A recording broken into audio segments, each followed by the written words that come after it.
97,1 FM Radio Fahes Banten, tempat kamu eksis. Halo, selamat sore Sobat Fahes.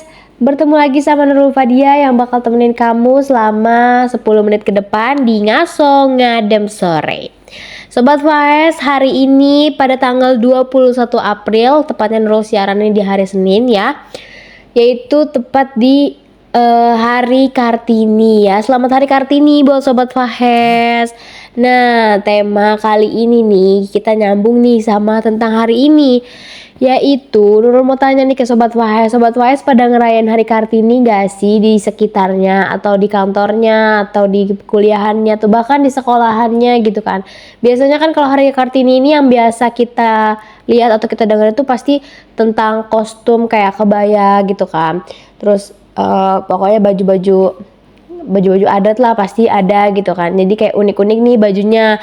Dan Nurul mau tanya nih ke Sobat Fahes ikut ngerayain Hari Kartini dengan memakai memakai kostum juga gak sih?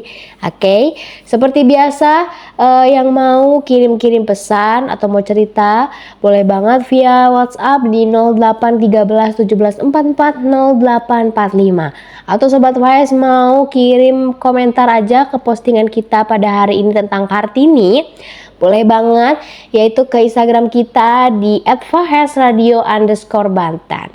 Seperti biasa, sebagai pembuka Nurul bakal puterin lagu dulu nih ya buat Sobat Fahes biar lebih semangat lagi buat dengerin siaran Nurul kali ini.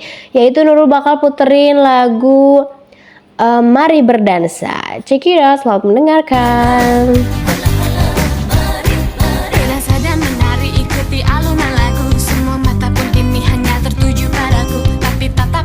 Seolah ingin dan aku ingin dekat ke peluk aku dan sentuh cintaku. Tapi tunggulah dulu, kau jangan coba merayu. Tunggulah dulu, kau jangan dekati aku. Sabarlah dulu, kau jangan marah padaku. Bukan salahku jika banyak yang mau padaku. Mari semua dansa denganku, dekat aku dan hanyutkanku dengan irama yang menggoda, melepaskan hasrat dirimu. Mari semua dansa denganku, dekat aku dan hanyutkanku dengan irama yang menggoda, melepaskan hasrat dirimu. Masih di 97,1 FM Radio Fahes Banten, tempat kamu eksis. Sobat Fahes, seperti biasa sebelum Nurul bacain pesan-pesan yang masuk dan komentar-komentar yang dilihat-lihat udah numpuk banget nih ya, Nurul mau review materi dulu. Kali ini materinya tentang mengenal fungsi dan pemrograman produksi siaran radio. Kali ini reviewnya tentang mengenal fungsi dan pemrograman produksi siaran radio. Yang pertama, Nurul bakal bahas tentang beberapa jenis informasi di siaran radio. Yang pertama ada acara, ini lebih ke programnya ya sobat. Yang pertama itu ada acara bincang-bincang kayak program talk show, terus ada program seni dan budaya, ada program wawancara atau interview, ada program hiburan pop, program suatu masyarakat, dan program diskusi panel. Lalu ada 3 format siaran utama yang populer di dunia nih. Yang pertama itu ada format dewasa contemporary. Yang kedua ada format musik hit kontemporer. Yang ketiga ada format semua berita atau semua bincang-bincang, all news or all talk. Lalu yang selanjutnya yaitu ada teknik siaran. Yang pertama itu ada komponen utama stasiun pemancar radio. Yang kedua ada pertimbangan teknis dalam perancangan dan operasional. Nah, lalu yaitu ada program siaran radio. Dalam merencanakan jadwal siaran radio itu penting banget nih buat mengatur acara radio. Pastinya ya, jadwal yang bagus itu bisa bikin siaran lancar, menarik pendengar juga, lalu hemat sumber daya juga. Nah, semua ini termasuk menentukan siapa pendengarnya dan jenis acaranya dan kapan waktu siaran yang paling tepat. Jadi merencanakan jadwal itu selain mengatur jadwal, tapi mengatur juga jenis acaranya dan menentukan siapa pendengarnya juga, objeknya ini buat audiens yang seperti apa gitu ya. Lalu ada cara merencanakan jadwal siaran, yaitu ada menganalisis pendengar, menentukan jenis acaranya dulu dan mengatur waktu siarannya.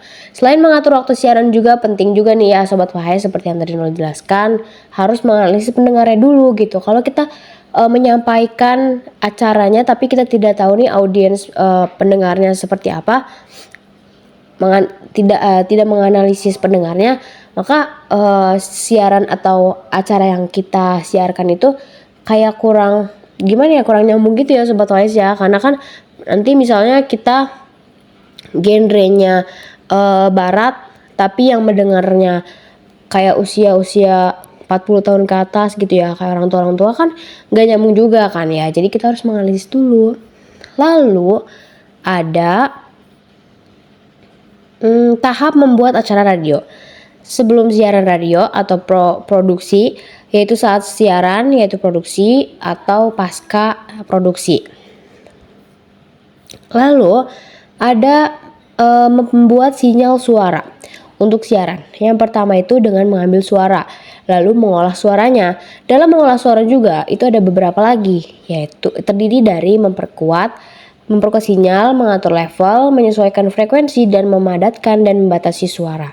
Lalu ada mencampurkan suara, mengubah jadi digital atau audio, lalu menyimpan dan mengelola suara. Nah, adapun ya Sobat PS, faktor-faktor yang mempengaruhi kualitas jangkauan dan siaran, yaitu faktor-faktornya karena kekuatan pancar pemancarnya. Lalu yang kedua ada tinggi dan lokasi antena pemancar. Lalu ada desain antena pemancar dan penerimanya. Lalu ada kondisi perambatan gelombang radio. Ada gangguan ya pastinya. Dan terakhir ada lebar pita sinyalnya.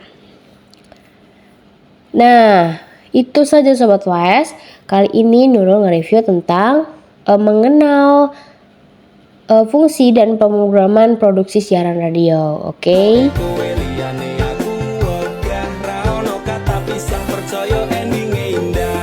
Semua jatuh bangunmu hal yang biasa.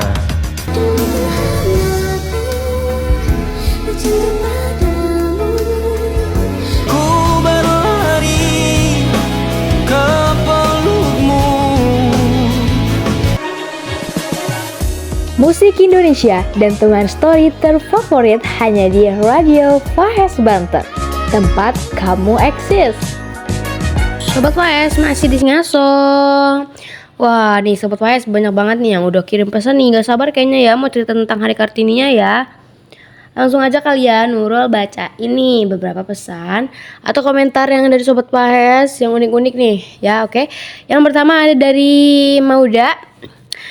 Kata Mauda ini dia ikut merayakan Hari Kartini dengan memakai batik untuk berangkat ke kampus. Dan ternyata dia juga kebetulan jurusan pendidikan katanya. Jadi seluruh ini tuh hampir pada pakai batik, pada pakai kebaya katanya. Padahal udah ini ya, maksudnya tuh kayak udah kuliah gitu tapi tetap semangat untuk tetap merayakan Hari Kartini ini gitu dengan ya contohnya seperti itu, memakai kostum kebaya atau kayak tentang keperempuanan gitulah ya. Lanjut ada dari Nisa. Kata Nisa dia di kerjaannya ini sepakat buat dress code gitu katanya ya. Dress code-nya itu katanya kebaya. Katanya pokoknya kalau gak pakai kebaya di kantor buat mereka Hari Kartini katanya kena konsekuensinya. Waduh ini kayaknya seru gak sih? Biasanya kalau kayak gini nanti ada kumpul-kumpul gitu ya. Biasanya merayakan Hari Kartini gitu kan. Oke, mungkin lebih ke lucu aja guys sih nanti foto-fotonya gitu ya. Lanjut ada dari Dwi. Kata Dwi dia biasa aja tidak merayakan Hari Kartini, tapi ada beberapa teman aku yang inisiatif nyanyi di kelas pas kuliah, nyanyi Ibu Kita Kartini katanya sebagai merayakan. Tapi kalau untuk masalah kostum dia tidak apa ya, ikut merayakan dalam hal kostum mungkin ya, kostum seperti biasa, tapi di kelasnya inisiatif dengan teman-temannya untuk menyanyikan Ibu Kartini. Oke, lucu ya, itu inisiatif besar banget ya, karena jarang-jarang banget kan orang yang inisiatif buat nyanyi lagu Kartini, bahkan ada yang lupa masa ya sobat PS. Oke, lanjut, ada dari Rosnawi. Kata Rosnawi ikut merayakan Kartini nih, dia pakai kebaya ternyata, katanya dia sampai nyewa kebaya katanya, soalnya buat dress code-an di kampusnya, katanya di anak kelasnya. Oh, ini katanya ada lomba di fakultasnya untuk merayakan Hari Kartini, yaitu dress code terunik lah atau terlucu lah pokoknya ya katanya. Dan itu juga katanya buat seru-seruan aja gitu. Dan alhamdulillahnya katanya kelasnya menang. Ya Allah, alhamdulillah ya, berarti dress code-an kelasnya tuh menang gitu kan. Kekompakan dress code-nya nih keren. Soalnya merayakan Hari Ibu kita Kartini ini gak cuma pakai kostum juga sobat Wahas. Ada kayak yang mengadakan lomba gitu tuh, kayak keunikan kostum, terus kayak lomba-lomba, masih banyak lah hal lain gitu kan. Terus juga ada yang merayakannya dengan tadi menyanyikan lagu Ibu Kita Kartini gitu kan.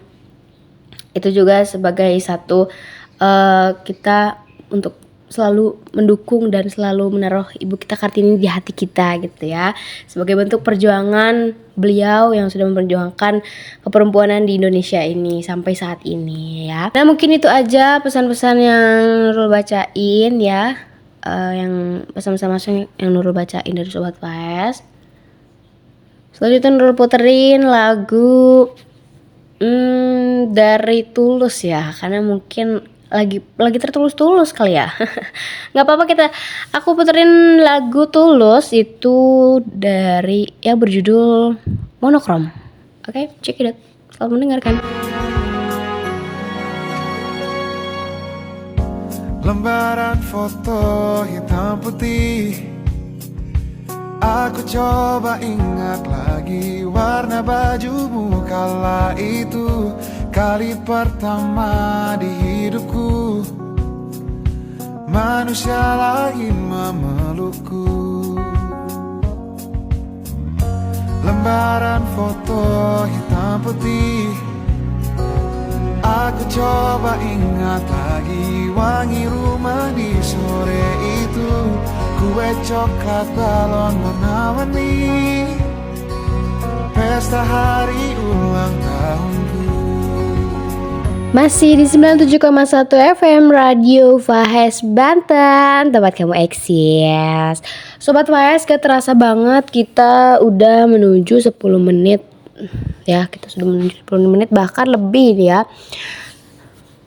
Buat Sobat Fahes, terima kasih banyak yang sudah mengirim pesan dan komen-komennya ikut dan meramaikan siaran sore kali ini. Dan buat Sobat Fahes juga yang pesan atau komentarnya yang belum sempat Nurul bacain, tenang aja, pokoknya tenang aja. Nurul bakal next siaran juga, Nurul bakal terus kasih tema yang lebih unik lagi sesuai mungkin kalau kemarin kan sesuai hari ya, karena kan kemarin Hari Kartini, jadi Nurul bakal sesuai sama ini keadaannya juga tuh yang lagi viral-viral, ntar Nurul jadiin tema deh, oke? Buat Sobat Fahes, jangan lupa terus pantengin Radio Fahes Banten di 97,1 FM, terutama di program Ngaso Ngadem Sore setiap jam 5 sore. Oke, di note ya Sobat Fahes, jam 5 sore, jangan kelewat pokoknya ya. Seperti biasa, lagu terakhir yang bakal Nurul puterin sebagai penutup di Ngaso Ngadem Sore kali ini yaitu dari Tulus yang berjudul 17. Oke. Aku Nurul Fadia pamit diundur diri. Segini aja buat Ngaso di sore ini. Terima kasih ya buat Sobat Fahes semuanya. Oke, selamat sore, selamat beraktivitas kembali dan semangat menjalani hari-harinya. Bye-bye. Masihkah kau mengingat di saat kita masih 17, waktu di mana tanggal-tanggal merah terasa sungguh meriah. Masihkah kau ingat cobaan terberat kita matematika? Masihkah kau ingat lagu di radio yang merdu mengudara? Kita masih sebebas itu, rasa takut yang tak pernah mengganggu batas naluri bahaya.